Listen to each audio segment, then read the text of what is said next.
ಸಾಮಾಜಿಕ ಭದ್ರತಾ ಯೋಜನೆಗಳಡಿಯಲ್ಲಿ ಮಾಸಿಕ ಪಿಂಚಣಿಗಳನ್ನು ಪಡೆಯಲು ಅರ್ಹರಾಗಿರುವಂತವರಿಗೆ ಪಿಂಚಣಿಗಳನ್ನು ಮಂಜೂರು ಮಾಡಲು ಹಾಗೂ ಹಾಲಿ ಪಿಂಚಣಿ ಪಡೆಯುತ್ತಿರುವ ಫಲಾನುಭವಿಗಳ ಪೈಕಿ ಸಂದೇಹಾಸ್ಪದವಾಗಿ ಪಡೆಯುತ್ತಿರುವ ಫಲಾನುಭವಿಗಳಿಗೆ ತಿಳುವಳಿಕೆ ಪತ್ರ ನೀಡುವ ನೆಪದಲ್ಲಿ ಸುಮಾರು 3 ತಿಂಗಳುಗಳಿಂದ ಪಿಂಚಣಿಗಳನ್ನು ತಡೆಹಿಡಿದಿದ್ದಾರೆ ಎಂದು ಮಾಜಿ ತಾಲೂಕು ಪಂಚಾಯಿತಿ ಸದಸ್ಯರಾದ ಆನಂದ್ ನಾಯಕ್ ಹಳೇಕಟ್ಟಿ ಹೇಳಿದರು. ಸಾಮಾಜಿಕ ಭದ್ರತಾ ಯೋಜನೆಯಡಿ ಮಾಸಿಕ ಪಿಂಚಣಿಗಳನ್ನು ಪಡೆಯತಕ್ಕಂತಹ ವೃದ್ಧರು, ವಿಧವಾ ವೇತನ ಪಡೆಯತಕ್ಕಂಥವ್ರು, ಮತ್ತೆ ಏನು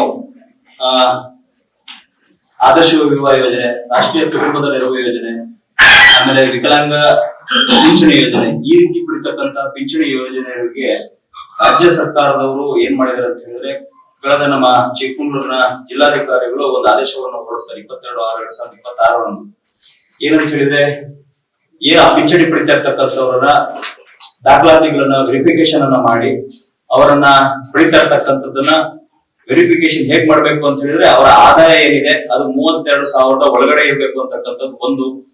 ಆಮೇಲೆ ಯಾವುದೇ ರೀತಿಯಾಗಿರ್ತಕ್ಕಂಥ ರೇಷನ್ ಕಾರ್ಡಿನಲ್ಲಿ 18 ವರ್ಷ ತುಂಬಿದಂತಹ ಗಂಡು ಮಕ್ಕಳು ಇರಬಾರ್ದು ಅನ್ನೋದಂಥದ್ದು 2. 3ನೇದು ಯಾವುದೇ ರೀತಿಯಾಗಿರ್ತಕ್ಕಂಥ ಜಮೀನುಗಳು ಇರಬಾರ್ದು ಅನ್ನುವಂತ ಆದೇಶವನ್ನ ಈ ಹಿಂದೆ ಕೂಡ ಹೊರಡಿಸಿದ್ದಾರೆ. ಅದರಂತೆ ಈ ಪಿಂಚಣಿ ಪಡಿತಕ್ಕಂತಹ ವೃದ್ಧರಿಗೆ ಏನಿದೆ, ವಿಧವೇತನ ಪಡಿತಾ ಇರ್ತಕ್ಕಂಥವ್ರಿಗೆಲ್ಲ ಕೂಡ ಸುಮಾರು 3 ರಿಂದ 4 ತಿಂಗಳ ಹಣವನ್ನ ಯಾವುದೇ ರೀತಿಯಾಗಿರ್ತಕ್ಕಂಥ ಜಮೆಯನ್ನ ಮಾಡಿಲ್ಲ. ಕಾರಣ ಏನು ಅಂತ ಹೇಳಿದ್ರೆ, ನಾವೆಲ್ಲ ವೆರಿಫಿಕೇಶನ್ ಮಾಡ್ತಾ ಇದೀವಿ ಅಂತಕ್ಕಂಥ ಮಾತನ್ನ ಹೇಳ್ತಾರೆ. ಆದ್ರೆ ಒಂದ್ ಕಡೆ ರೇಷನ್ ಕಾರ್ಡ್ ಪಡಿಬೇಕಾದ್ರೆ 1,20,000 ರೂಪಾಯಿ ಆದಾಯ ಮಿತಿಯನ್ನ ಮಾಡ್ತಾರೆ, 1,20,000 ರೂಪಾಯಿ. ಆದ್ರೆ ಪಿಂಚಣಿ ಪಡಿಲಿಕ್ಕೆ ಮಾತ್ರ 32,000 ರೂಪಾಯಿ ಮಾತ್ರ ಅವರ ಆದಾಯವನ್ನು ಹೊಂದಿರಬೇಕು ಅಂತ ಹೇಳಿ ಆದೇಶವನ್ನು ಹೊರಡಿಸ್ತಾರೆ. ಅದರಂತೆ ಇವತ್ತು ಯಾವ ಒಬ್ಬ ಸಾಮಾನ್ಯ ವ್ಯಕ್ತಿನೂ ಕೂಡ 100 ರೂಪಾಯಿ 166 ರೂಪಾಯಿಗೆ ಯಾರು ಕೂಡ ಇವತ್ತು ಜೀವನವನ್ನ ಮಾಡ್ಲಿಕ್ಕೆ ಸಾಧ್ಯ ಇಲ್ಲ. ಅವರ ಟೋಟಲ್ ಇನ್ಕಮ್ 32,000 ರೂಪಾಯಿ ಬೇಕು ಅಂತ ಹೇಳ್ತಾರೆ. ಅದೇ ರೇಷನ್ ಕಾರ್ಡ್ ಮಾಡಿಸ್ಲಿಕ್ಕೆ 1,20,000 ಬೇಕು ಅಂತ ಹೇಳ್ತಾರೆ. ರೇಷನ್ ಕಾರ್ಡ್ ಅಲ್ಲಿ ಹೆಸರು ಗಂಡು ಮಕ್ಕಳು ಇರಬಾರ್ದು ಅಂತ ಹೇಳಿ ಸರ್ಕಾರನೇ ಘೋಷಣೆ ಮಾಡುತ್ತೆ. ಆ ನಿಟ್ಟಿನಲ್ಲಿ ಇವತ್ತು ರಾಜ್ಯ ಸರ್ಕಾರ ಇವತ್ತು ಏನ್ ಮಾಡ್ತಾ ಇದೆ ಅಂತ ಹೇಳಿದ್ರೆ, ತನ್ನ ಗ್ಯಾರಂಟಿ ಯೋಜನೆಗಳನ್ನ ಬೆಳೆಸಲಿಕ್ಕೆ ಈ ರೀತಿ ವಯಸ್ಸಾಗಿರ್ತಕ್ಕಂಥವ್ರು ವಿಧಿಯವರ ಹಣವನ್ನ ಇವತ್ತು ಬಳಸ್ಕೊಂಡು ಸುಮಾರು 3 ರಿಂದ 4 ತಿಂಗಳ ಹಣ ಇವತ್ತು ಜಮೆ ಆಗುದಿಲ್ಲ. ಯಾಕಂತ ಹೇಳಿದ್ರೆ, ತಾಲೂಕು ಆಫೀಸ್ಗಳ ಮುಂದೆ ಹೋದ್ರೆ ಸತ್ಯಾಂಶ ವಾಸ್ತವಾಂಶ ಗೊತ್ತಾಗುತ್ತೆ. ಸುಮಾರು 300 ರಿಂದ 400 ಜನ ವೃದ್ಧರು ಅವರಿಗೆ ನಡ್ಕೊಂಡು ಬರಕ್ ಆಗುದಿಲ್ಲ, ಒದ್ದಾಡ್ತಾ ಇರ್ತಾರೆ. ಆ ತಾಲೂಕು ಆಫೀಸ್ ಮುಂದೆ ಕ್ಯೂ ನಿಂತಿರ್ತಾರೆ. ಅಲ್ಲಿ ಶಿರಸ್ತೆದಾರರು ತಲೆ ಕೆಡಿಸ್ಕೊಂಡು ನಾವ್ ಏನ್ ಮಾಡಕ್ಕಾಗುತ್ತೆ ಸರ್ಕಾರದ ಆದೇಶ ಅಂತ ಹೇಳಿ ಅವರು ಅಲ್ದಾಡ್ತಕ್ಕಂತ ಕೆಲಸವನ್ನ ಮಾಡ್ತಾರೆ. ಇವತ್ತೇನಾಗಿದೆ ಅಂತ ಹೇಳಿದ್ರೆ, ಅಲ್ಲಿಯ ಸ್ಥಳೀಯ ಬಿಎಗಳು ಒಂದು ವರದಿಯನ್ನ ಕೊಡ್ತಾರೆ, ವೃದ್ಧರು ಇವತ್ತು ಮನೆಯಲ್ಲಿ ಇಲ್ಲ.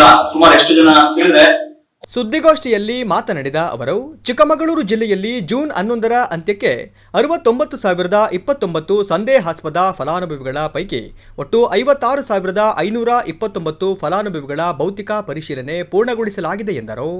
56,529 ಜನ ಇವತ್ತು ಏನು ಫಲಾನುಭವಿಗಳಿದ್ದಾರೆ, ಅವ್ರು ಯಾರು ಕೂಡ ಮನೆಗಳಲ್ಲಿ ವಾಸ ಮಾಡ್ತಾ ಇಲ್ಲ, ಎಲ್ಲ ಹೊರಗಡೆ ಇದ್ದಾರೆ, ಮತ್ತೆ ದಾಖಲಾತಿಗಳನ್ನ ಕೊಡ್ತಾ ಇಲ್ಲ ಅಂತಕ್ಕಂಥ ಮಾತನ್ನ ಹೇಳಿ ಇವತ್ತು ಸರ್ಕಾರಕ್ಕೆ ಡಿಸಿ ಅವರಿಗೆ ಪತ್ರವನ್ನು ಬರೀತಾರೆ. ಡಿಸಿ ಅವರೇ ಹೇಳಿದ್ದಾರೆ, ಅದನ್ನ ಈ ರೀತಿ ವರದಿ ಕೊಟ್ಟಿರ್ತಾರೆ RIVAಗಳು ಅಂತ ಹೇಳಿ. ಆದ್ರೆ ವಯಸ್ಸಾಗಿರ್ತಕ್ಕಂಥ ಅಜ್ಜಂದಿರು ಇವತ್ತು ತನ್ನ ಮಕ್ಕಳು ಎಲ್ಲ ಫ್ಯಾಕ್ಟ್ರಿಗೆ ಹೋಗಿ ದುಡಿಮೆ ಮಾಡ್ಲಿಕ್ಕೆ ಬೆಂಗಳೂರು ವಾಸ ಮಾಡ್ತಿರ್ತಾರೆ. ಫ್ಯಾಕ್ಟ್ರಿಗೆ ಮಾಡ್ಕೊಂಡು ಅಲ್ಲಿ ಏನೋ ಜೀವನ ಮಾಡ್ತಾ ಇರ್ಬೇಕಾದ್ರೆ ತನ್ನ ತಂದೆ ತಾಯಿಯನ್ನ ಯಾರಾದ್ರೂ ಕರ್ಕೊಂಡು ಹೋಗಿರ್ತಾರೆ. ಇಲ್ಲಿ ಊರಲ್ಲಿ ಇರೋದಿಲ್ಲ, ಆದ್ರೆ ಅವ್ರಿಗೂ ಕೂಡ ನಿಲ್ಲಿಸ್ಬೇಕು ಅಂತ ಹೇಳಿ ಆದೇಶ ಹೊರಡಿಸಿದ್ದಾರೆ.